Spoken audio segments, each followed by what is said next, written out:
এই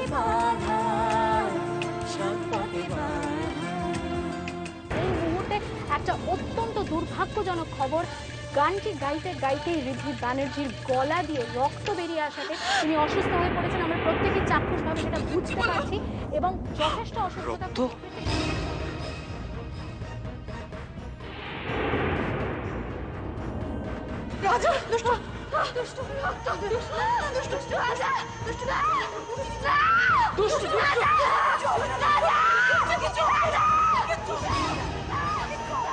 বাবা তুমি কোথাও যাবে না, তোমার মার সঙ্গে থাকা দরকার, তুমি মাকে নিয়ে ঘরে যাও। এসো এসো এসো এসো এসো। তোমরা সাবধানে যেও, তাড়াহুড়ো আর কোনো বিপদ বাঁধিয়ে বসো না। না রে বাবা ঠিক আছে, তোমরা সাবধানে থাকো, আমরা আসছি।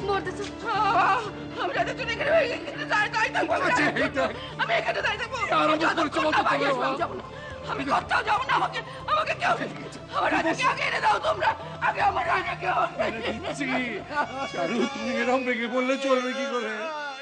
তুমি একটু সুমিত্রাকে নিয়ে তাড়াতাড়ি রেডি হয়ে রেলওয়ে স্টেশনে বেরিয়ে পড়ো, তাড়াতাড়ি চলে যাও। রাজাকে না দেখতে পেলেও শান্তি পাবে না। চলো আসি, সাবধানে সাবধানে সাবধানে। কি হবে কি হবে?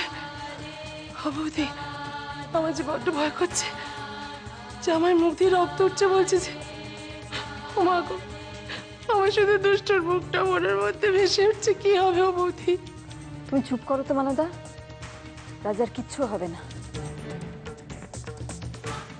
শোনো, তুমি আর টাইম ওয়েস্ট করো না, তুমি এফএম স্টেশনে যাও, ছেলেটাকে হসপিটালাইজ করবার ব্যবস্থা করো। হ্যাঁ আমি এখন যাচ্ছি, তুমি চিন্তা করো না, একটা ব্যবস্থা নিশ্চয়ই হয়ে যাবে।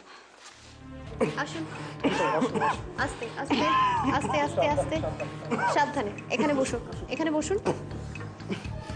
শুনুন শুনুন, আপনাকে তো হসপিটালাইজ করতে হবে।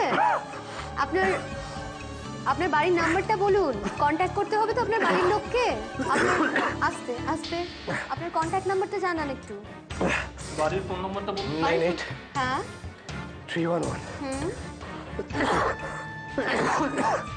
তারপর 84680 680। ওকে ওকে ওকে। অ্যাম্বুলেন্স এসে গেছে। আস্তে আস্তে। হ্যালো, কে বলছেন? হ্যালো, আমি রেডিও স্টেশন থেকে রূপালী কথা বলছিলাম। হ্যাঁ, আমরা অনেকক্ষণ ধরে আপনাদের ট্রাই করছিলাম। আচ্ছা, আপনি ঋদ্ধি ব্যানার্জির কে হন? আমি ওর বড়দি হই। আচ্ছা, আমার ভাই কেমন আছে? আপনারা তো আমাদের কিছুই জানাচ্ছেন না, আমাদের ভীষণ টেনশন হচ্ছে। আচ্ছা, ওর গলা দিয়ে রক্ত পড়ছিল কেন? দেখুন না, সেটা তো আমরা কিছু বলতে পারবো না। হঠাৎই গান গাইতে গাইতে কাশি ওঠে এবং তারপরে মুখ থেকে রক্ত পড়তে শুরু করে। ও এখন কোথায় আছে? হ্যাঁ, আমি সেটা জানাবার জন্যই ফোনটা করেছি। ওকে আমরা হসপিটালাইজড করেছি।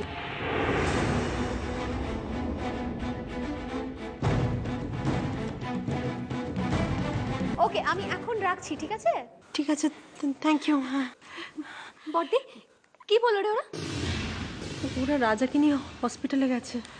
এই ঠাকুরজি, কোন হসপিটালে বললো গো? সিটি হসপিটাল বড় বৌদি। বড়দি, একটা কাজ কর, বড়দাকে ফোন করে এক্ষুনি জানিয়ে দে, নাহলে ওরা তো এফএম স্টেশনে চলে যাবে, আর ওখানে গিয়ে কি করবে ওরা? হ্যাঁ ঠিক বলেছি, তাই না? হ্যাঁ হ্যাঁ, এক্ষুনি জানাচ্ছি। পুষ্প কেঁদো না এরকম করে।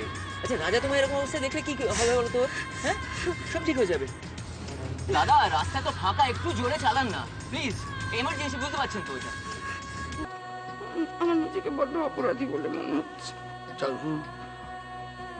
তোমার অপরাধী নিজেকে ভাবছো তাই?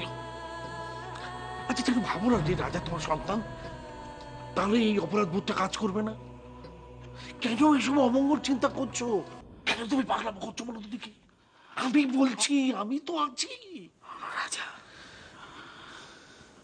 রাজা